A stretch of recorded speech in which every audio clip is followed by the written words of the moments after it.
Guys, so statwa na malaki dito sa Bridgetown, Rosario, Pasig. Statwa na malaki to. Ito naman yung mall na malapit ng coming soon, coming soon na ito, mall na to. Ito. Coming soon na to, magbubukas tong mall na to. Malaki rin to, maganda. Maganda na mall ito. Okay. Oh. Yan, mall na yan. Maganda yan, malapit na magbukas yan.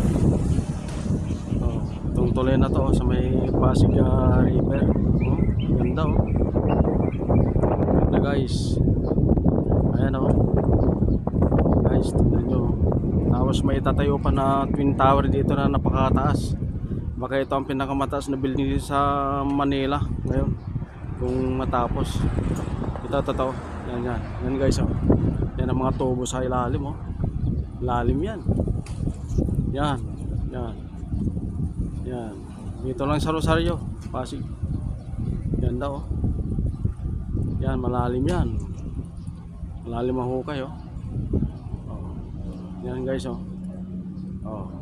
Kita nyo naman ang ganda no, parang nasa ibang bansa lang to. Oh. Oh. Yan guys, coming soon yan ha. Yan mall na yan oh. Coming soon yan. Malapit lang matapos yan. Magbubukas na yan.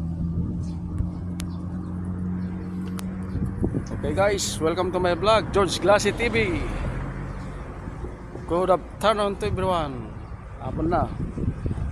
Thank you. Good morning pa pala. Wala pa palang Tingnan nga kung hapon na. O hapon na nga. Magandang hapon sa atin lahat. Okay guys.